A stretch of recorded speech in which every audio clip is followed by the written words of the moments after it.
Come on पायल, तुम भी क्या पुराने जमाने की औरतों की तरह शुरू हो गई हो कि शादी से पहले घर से बाहर कदम नहीं रखना। अरे यार, जो मजे मेहंदी की रात को बाहर दोस्तों के साथ घूमने में है, वह भला घर में बैठकर बड़ी उम्र की औरतों की नसीहत भरी बातें सुनने में थोड़ी है। मैं कुछ नहीं जानती, बस तुम कल रात 2 तक छत पर आ जाना और फिर वहीं से दीवार फलांग कर हम सब लड़कियां तुम्हें मेरी ही छत पर मिल जाएंगे। वहीं से हम गाड़ी में बाहर जाएंगे, आइसक्रीम खाएंगे और खूब इंजॉय करेंगे, ताकि यह रात हमारे लिए यादगार रहे। मेरी दोस्त नीता मेरी दोस्त ही नहीं, मेरी जान भी थी। पूरा बचपन हमारा एक साथ गुजरा था।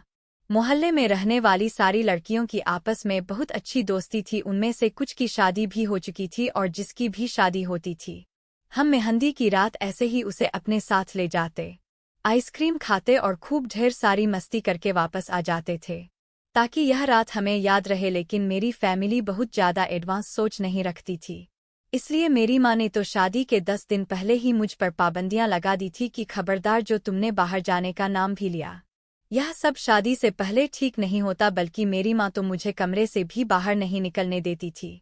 रोजाना मेरी सहेलियां शाम को आ जाती थी और हम ढोलक बजाते गाने गाते खूब शोर शराबा करते। वह मुझे मेरे होने वाले पति राजवीर के नाम से खूब तंग करती थी। मेरी शादी दूसरे शहर से हो रही थी। राजवीर मेरे लिए बिल्कुल अनजान था और उसके घरवाले भी।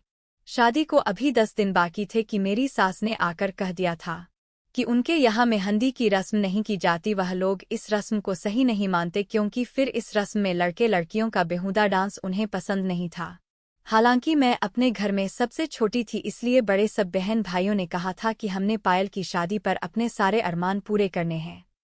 और मैं भी यही सोचती थी कि शादी तो एक ही बार होती है, मैं क्यों भला अपनी शादी का मजा किरकिरा करूं। इसलिए मेहंदी पर सिर्फ हमारे घर के ही मेहमान इकट्ठे हुए थे। लड़के वालों की तरफ से किसी ने भी नहीं आना था। इसलिए मेरी माँ ने कहा कि मेहंदी की रस्म 8 दिन पहले ही कर ली जाए। रात के 2 रहे थे और मैं नीता को समझा कर थक गई थी कि मेरी माँ ने तो कमरे से बाहर निकलने पर भी मेरी पाबंदी लगा रखी है, तो तुम मुझे कैसे बाहर लेकर जाओगी। वह कहने लगी, तुम मुझ पर छोड़ दो, तुम्हारी मेहंदी के जोड़े में ही हम तुम्हें बाहर लेकर जाएंगे और आइसक्रीम भी खाएंगे। तुम बेफिक्र रहो, बस तुम रात 2 बजे छत पर आ जाना।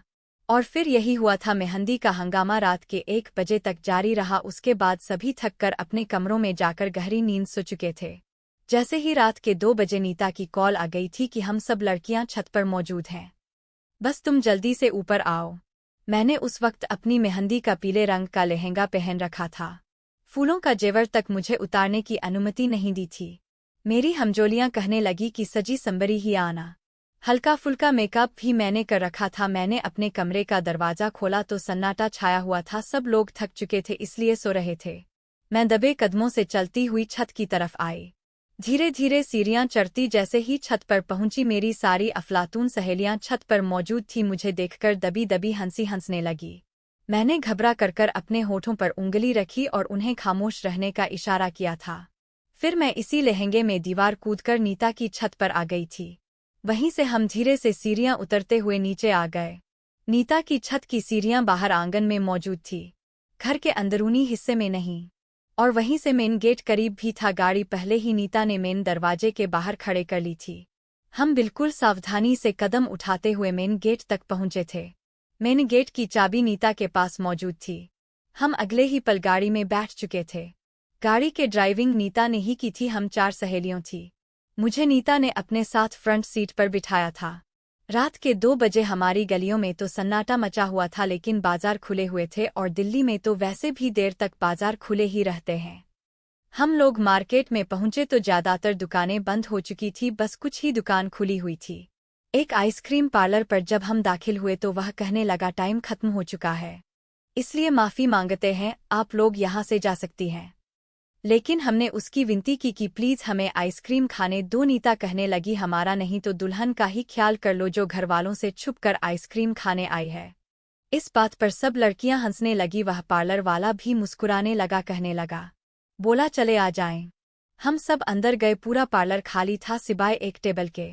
वहां पर एक नौजवान लड़का ढेर सारी आइसक्रीम अपने सामने रखे खा रहा था। जब हम अंदर दाखिल हुए तब हमने उसे देखा था। उस लड़के की नज़र मुझ पर टिकी हुई थी, क्योंकि मैंने ही मेहंदी का लहंगा पहन रखा था। जो अच्छा खासा फैंसी भी था। बाकी लड़कियों ने तो साधारण से कपड़े ही पहने हुए थे। हम एक टेबल पर बैठ गए। वह लड़का लगातार मुझे ही देखे जा रहा था। आइसक्रीम जैसे ही खत्म हुई मैं नीति से कहा, चलो यहाँ से, क्योंकि मुझे अब बेहद बेचैनी हो रही थी। इससे पहले कि हम उस आइसक्रीम पार्लर से बाहर निकलते वह लड़का उठा था और मेन दरवाजे के पास चला गया और वहां खड़ा हो गया। हम अभी अपनी कुर्सियों से उठ भी नहीं पाए थे जब उसने मेन गेट के पास खड़े होकर आइसक्रीम वाले को गुस्से से पुकारा। कहने लगा, बाहर निकलो और दुकान का शटर बंद कर दो। यह सुनकर तो हम सब लड़कियों की जान निकली थी। साथ ही उस लड़के ने अपनी जेब से पिस्तौल निकाली। यह देखकर हम सबके रंग उड़ गए थे। हम सब लड़कियां फौरन आइसक्रीम पार्लर के मेन दरवाजे पर चले गए। हमें लगा वह आदमी दुकान लूटने आया है, इसलिए हमारा यहाँ से निकल जाना बेहतर है। हमने कहा, हमें यहाँ से बाहर जाना है। वह लड़का मेरी तरफ बढ़ा और कहने लगा, ऐसे कैसे जाने दूं तुम्हें? तुम्हारे हुस्न ने तो मेरे होश उड़ाए हैं, क्या कमाल लग रही हो। यह सुनकर तो मेरा दिल धड़कना भूल गया था। यह कहने के बाद उसने आइसक्रीम पार्लर के मालिक से कहा कि तुम बाहर जाकर शटर बंद करते हो या फिर मैं तुम्हारा भेजा उड़ा दूं। उसने अपनी पिस्टल को आइसक्रीम पार्लर के मालिक के सर की तरफ तान कर कहा। आइसक्रीम वाला डर गया और मेरी दोस्त भी घबरा गई थी। मेरा तो यह हाल था कि मैं तो रोने को थी। मैंने कुछ संभल कर कहा, तुम जानते नहीं हो मेरा भाई पुलिस में है, छोड़ दो मुझे वरना मैं तुम्हें छोड़ूंगी नहीं, पुलिस के हवाले कर दूंगी। मुझे यही बहाना इस वक्त ठीक लगा था। यह सुनकर वह नौजवान हैरत से मुझे देखने लगा। कहने लगा, अच्छा तो तुम मुझे पुलिस के हवाले कर दोगे? उसने मुझे बाजू से पकड़कर पीछे किया और दरवाजे से हट गया। उस दुकानदार से कहने लगा, जाओ बाहर और जो कहा है वह करो। फिर मेरी दोस्तों से कहने लगा, सामने टेबल पर बैठ जाओ। अपनी इस खूबसूरत सहेली को अपने साथ लेकर जाना चाहती हो ना? शादी है ना इसकी, इसे मैं बताता हूँ कि शादी वाले दिन सुहागरात कैसे मनाई जाती है। यह सुनकर मेरी जान लबों पर आई थी। मेरे दोस्त भी उसे कहने लगे हैं कि भगवान के लिए हमें जाने दो, हम तुम्हें अपने मोबाइल और पर्स में जितने भी पैसे हैं वह सब देने को तैयार हैं। वह कहने लगा, नहीं पैसा नहीं चाहिए, यह लड़की चाहिए। मैंने उसके सामने हाथ जोड़ दिए। मैंने कहा, मुझे जाने दो, तुम्हें भगवान का डर नहीं है? जो तुम यह पाप कर रहे हो, मुझे बर्बाद मत करो, मेरी शादी होने वाली है। यह सुनकर वह हंसने लगा। कहने लगा, क्यों होने वाला? पति क्या डीएसपी है? मुझे जेल की सलाखों के पीछे नहीं करवाओगी। वह एक कदम मेरी तरफ बढ़ रहा था और मैं डर के मारे कांप रही थी। कहने लगा, अब तो मुझे जिद हो गई है, मैं देखना चाहता हूँ यह लड़की मुझे कैसे पुलिस तक पहुँचती है। मैं इसे किसी कीमत पर नहीं छोड़ूंगा। वह अभी बात कर ही रहा था कि जब दुकान का शटर बंद हुआ था। मेरी दोस्त हाथ जोड़कर उस लड़के से कहने लगी, हमें जाने दो। तो उसने बंदूक उनकी तरफ तानी। कहने लगा, ज्यादा बकवास की तो तुम लोगों को गोली मार दूंगा, चुपचाप टेबल पर बैठो। वह तीनों चुपचाप कोने में बने केबिन में चली गई। वह लड़का मेरी तरफ बढ़ रहा था। मैंने कुर्सी उठाई और उसको मारने की कोशिश करने लगी, लेकिन उसने कुर्सी को पकड़कर एक तरफ फेंका था। कहने लगा, अगर तुमने कोई भी बदतमीजी करने की कोशिश की तो याद रखना, तुम्हारी इज्जत की अर्थी निकाल कर रख दूंगा। तुम्हें सुबह से पहले नहीं छोड़ूंगा, लेकिन अगर तुमने मेरी बात मान ली तो मैं तुम्हें जल्दी ही छोड़ दूंगा और तुम वापस अपने घर चली जाना और शादी मानना। उसके शब्दों से और उसके अंदाज से लग रहा था कि जैसे वह नशे में है। कहने लगा, किसी को कानो कान खबर नहीं होगी। लेकिन मुझे यह बात मंजूर ही नहीं थी। मैं कैसे कोई पाप कर सकती थी? मैंने कहा, तुम मुझसे दूर रहो, मैं तुम्हें जिंदा नहीं छोड़ूंगी। मैं तुम्हें पुलिस के हवाले कर दूंगी, पूरी जिंदगी हवालात के अंदर सड़ते रहोगे। लेकिन उस आदमी ने बड़ी बेदर्दी से मुझे अपनी हवस का निशाना बनाया था। मेरा चीखना चिल्लाना और मेरी दोस्तों की सिसकियां, बस यही मुझे आइसक्रीम पार्लर में सुनाई दे रही थी।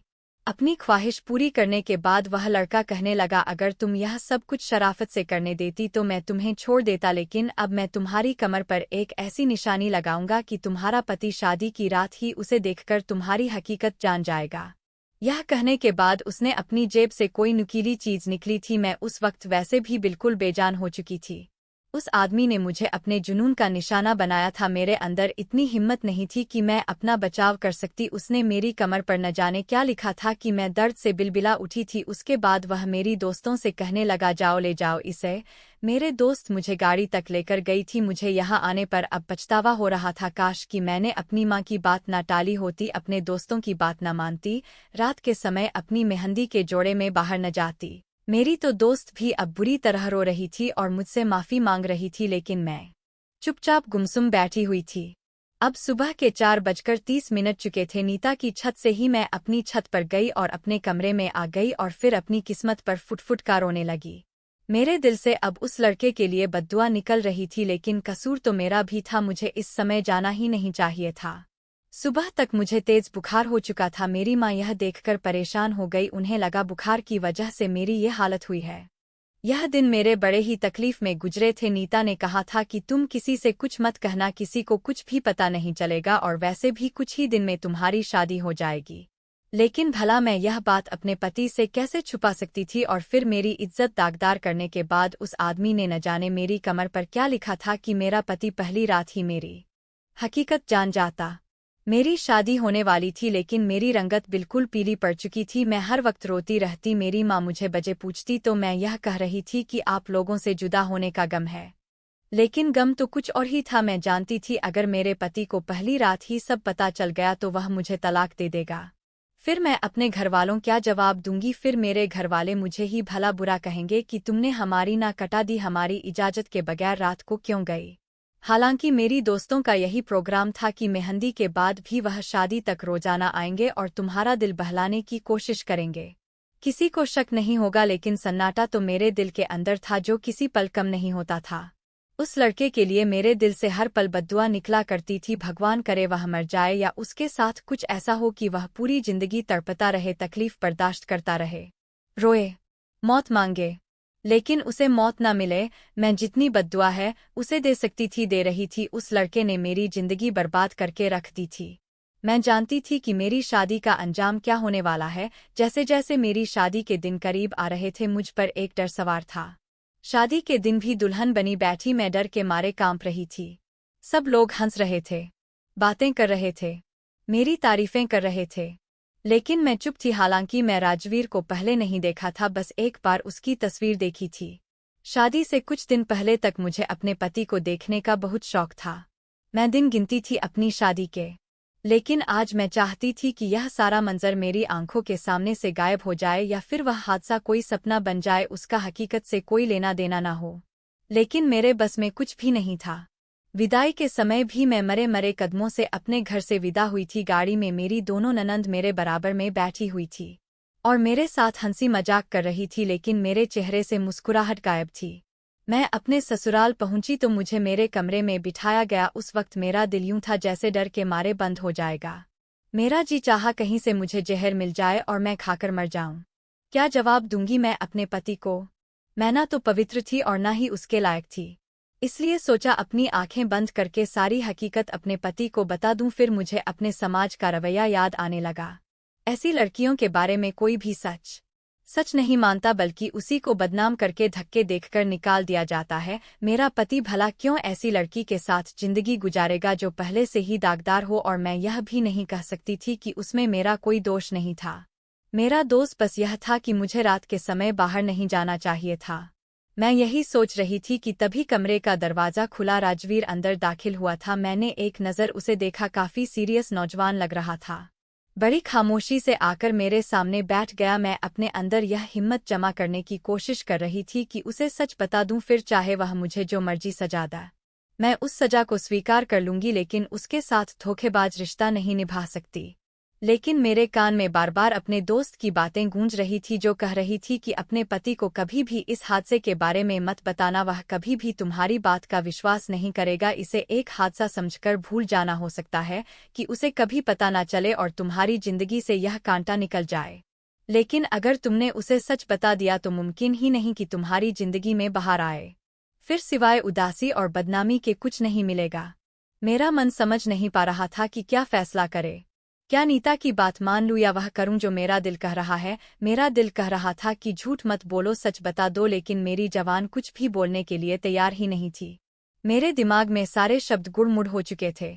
लगता था कि मेरे पास कहने के लिए शब्द ही नहीं बचे। क्या कहती, कहाँ से शुरू करती? मैं अपनी सोचों के ताने बाने बुन रही थी जब मेरे ठंडे हाथ पर राजवीर के गर्म हाथ पड़े थे। मैं एकदम से चौंक गई थी। मुझे समझ नहीं आ रहा था क्या करूं। उसने मेरा हाथ थामा और अपने होठों पर लगा लिया। कहने लगा, तुम्हारी तस्वीर जब देखी थी तो तुम मुझे बहुत अच्छी लगी थी। फिर तुम्हारे बारे में जब मेरी बहनों ने मुझे बताया तो मैं जाने अनजाने तौर पर तुम्हारी मोहब्बत में गिरफ्तार होने लगा। कुछ हमारे रिश्ते का भी असर है कि मेरा दिल तुम्हारी तरफ खींचने लगा। कुछ तो तुम मेरी आइडियल भी थी, इसलिए मैं तुम्हें बहुत पसंद करता हूँ। यह कहते हुए उसने मुझे मुंह दिखाई की अंगूठी पहनाई थी। कहने लगा, मेरी ख्वाहिश है कि तुम यह अंगूठी कभी मत उतारना। वह जैसे जैसे बोल रहा था मेरा दिल ऐसा लग रहा था जैसे कोई मुट्ठी में दबोच रहा है। मेरा पति मुझसे मोहब्बत करता था और हर औरत की तरह मैं भी चाहती थी कि उसकी मोहब्बत में कमी न आए। लेकिन अगर मैं उसे सच बता देती तो यह यकीनन उसका व्यवहार मेरे लिए बदल जाता। वह मुझसे प्यार मोहब्बत की बातें कर रहा था, लेकिन मेरा दिमाग कुछ और ही सोच रहा था। धीरे धीरे उसने मेरी ज्वेलरी उतारना शुरू की, लेकिन ऐसे मौके पर भी मेरे चेहरे पर कोई मुस्कुराहट नहीं थी और उसने लाइट बंद की और नाइट बल्ब जला दिया। लेकिन इस हल्की रोशनी में मुझे लगा कि जैसे मेरा राज अब खुल जाएगा। हालांकि वह मुझे धीरे धीरे अपने प्यार का विश्वास दिला रहा था। कहने लगा, शादी का रिश्ता सदियों से चला आ रहा है। यह बहुत ही पवित्र रिश्ता होता है जो एक अनजान लड़की और लड़के को बेहद करीब ले आता है। मैंने कहा, यह वाली लाइट भी बंद कर दें। कहने लग, नहीं, इतनी लाइट रहने दो, मुझे बिल्कुल अंधेरे में नींद नहीं आती। लेकिन जैसे ही उसने मुझे अपनी बाहों में लेकर मेरी कमर को छुआ, उसका हाथ उसी जगह लगा जहां मेरा जख्म लगाया गया था। उस गंदे आदमी ने पता नहीं किस चीज से यह निशान लगाया था। जख्म बहुत ही गहरा था और इत्तेफाक ऐसा था कि राजवीर का हाथ सीधा इस जख्म पर पड़ा था। जख्म अभी हरा था और मैं एक सिसकारी लेकर रह गई थी। उसने अपना हाथ पीछे किया था। कहने लगा, क्या हुआ तुम्हें? मैंने कहा, चोट लग गई थी। मेरी दोस्त मेहंदी के फंक्शन में मेहंदी की प्लेटों में मेहंदी पर मोमबत्तियां लगाए हुए थी। वह मेरे पीछे ही खड़ी थी कि अचानक से जलती मोमबत्ती से मेरा लहंगा थोड़ा सा जल गया था, इसलिए मेरी कमर पर भी थोड़ा सा जख्म लग गया था। यह सुनना था कि राजवीर उठकर बैठ गया। उसने लैंप की रोशनी तेज कर दी। कहने लगा, फिर तो तुम्हें बहुत तकलीफ हो रही होगी। ऐसा करो कि तुम कोई भी सादा से कपड़े पहन लो। उतारो इन भारी भरकम कपड़ों को जो तुम्हारे लिए तकलीफ का कारण बन रहा है। यह सुनकर तो मैं घबरा गई। मैं भी उठकर बैठ गई। कहने लगा, लाओ दिखाओ कहाँ जख्म। यह सुनकर तो मैं और भी ज्यादा डर गई। मैं कैसे उसे दिखा सकती थी? उस लड़के ने यही तो कहा था कि जब तुम्हारा पति देखेगा तो जान जाएगा कि तुम्हारे साथ क्या हुआ है। मेरा दिल बुरी तरह से घबरा रहा था। मैं उठकर खड़ी हो गई।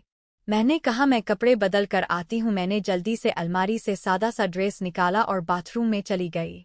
वहां मैं शीशे में अपनी कमर देखनी चाही, लेकिन मुझे नजर नहीं आ रहा था कि क्या लिखा है। मैंने कपड़े बदले और बाहर आ गई। मुझे लगा कि राजवीर के भी दिमाग से निकल चुका होगा। मैं दोबारा लेट गई। वह कहने लगा, लाओ मैं तुम्हारे जख्म पर दवा लगा दूं। फिर साइड टेबल से एक ट्यूब निकाल कर कहने लगा, इससे जले हुए जख्म पर आराम पहुंच जाता है। लेकिन मैंने ट्यूब उसके हाथ से पकड़ ली। मैंने कहा, नहीं, मैं खुद लगा लूंगी। वो कहने लगा, मैं क्यों नहीं लगा सकता? जहां जख्म है वहां तुम्हारा हाथ नहीं जाएगा। मैं नहीं चाहती थी वह देखे, क्योंकि उसे देखते ही वह मेरा राज जान जाता। मैं चाहती थी समय जैसे जैसे गुजर जाए तो अच्छी बात है, लेकिन मेरे बार बार कहने पर भी वह नहीं माना। मैंने अपनी आंखें बंद कर ली और खुद को किस्मत के हवाले कर दिया। मैं जितनी कोशिश कर सकती थी कर ली थी। अब अगर मेरी किस्मत में मेरे घर का टूट जाना ही लिखा था तो मैं क्या कर सकती थी? जैसे ही उसने मेरी कुर्ते को ऊपर किया था, कुछ देर तक वह मेरा जख्म देखता रहा, कुछ नहीं बोला। फिर फौरन से उसने मेरी कमीज नीचे कर दी और वॉशरूम चला गया। उसने वॉशरूम का दरवाजा बड़ी ही जोर से बंद किया था और मेरा दिल ऐसा था कि धड़कना भूल गया हो। शायद वह मेरा राज जान चुका था।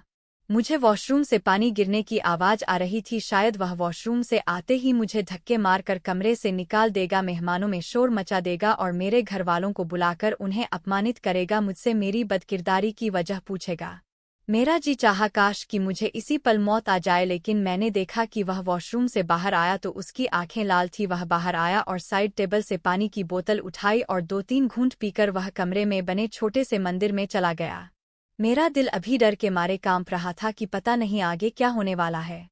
लेकिन हैरान मैं उस वक्त हुई जब मुझे मंदिर से रोने की आवाजें आने लगी। राजवीर रो रहा था, रोते हुए कहने लगा है, भगवान तेरा लाख लाख धन्यवाद है। यह सुनकर मेरा तो दिमाग चकराने लगा। वह किस बात का धन्यवाद कर रहा था? मुझे तो लगता था कि वह यह सब देखकर मुझे घर से निकाल देगा, लेकिन वह तो, या शायद उसने किसी और बात का धन्यवाद किया होगा। शायद उस लड़के ने मेरी कमर पर सिर्फ जख्म ही डाला होगा, कुछ भी ऐसा नहीं लिखा होगा कि जिससे यह पता चल सके कि मेरे साथ क्या हुआ है। जैसे ही वह मंदिर से बाहर आया, मेरे पास बैठ गया और फिर मेरी कमर पर दवा लगाई और कहने लगा, पायल, तुम्हें आराम की जरूरत है। मैं तो उसका व्यवहार देखकर परेशान थी। उसने उस रात मुझे छुआ तक नहीं था। यह बातें मेरे लिए अजीब थी, क्योंकि जिस तरह से वह पहले मेरी तारीफें कर रहा था, अपनी बेताबियों का जिक्र कर रहा था, मुझे नहीं लगता था वह रात को अपना हक वसूल नहीं करेगा।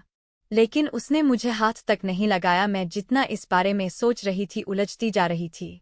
सुबह नाश्ते के बाद कहने लगा, मैं तुम्हें किसी से मिलवाना चाहता हूँ। फिर वह मुझे ऊपर ले आया। एक कमरा था जो कि बंद था। उसने हल्की से दस्तक दी। अंदर से आवाज आई कि कौन है। राजवीर कहने लगा, मैं हूँ राजवीर। अभिषेक, दरवाजा खोलो। अंदर से आवाज आई, राजवीर तो आ जाओ ना यार, दरवाजा खुला है। जैसे ही राजवीर ने दरवाजा खोला, मुझे लगा कि जमीन फटी है और मैं उसके अंदर चली गई हूँ। मुझ पर जैसे कयामत टूटी थी, क्योंकि सामने तो वही लड़का व्हीलचेयर पर बैठा हुआ था। जितना उसे देखकर मैं हैरान थी, उतना ही वह लड़का मुझे देखकर हैरान था।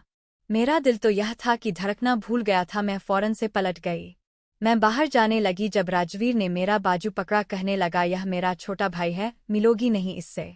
यह सुनकर तो मुझ पर जैसे कयामत टूटी थी। वह भी फटी फटी आंखों से मुझे देख रहा था। यह कैसी आजमाइश थी मेरे लिए। मेरा घर तो शायद अब वाकई बर्बाद हो जाता। राजवीर मुझे अंदर ले गया। कमरे का दरवाजा भी बंद कर दिया। वह लड़का मुझसे नजरें चुरा रहा था। मिलाता भी कैसे? उसके चेहरे से पसीना बहने लगा था। राजवीर मुझे उसके पास ले गया, उसके सामने रख सोफे पर मुझे बैठने के लिए कहा और खुद भी बैठ गया। फिर उस लड़के से पूछने लगा, अभिषेक, क्या यह वही लड़की है?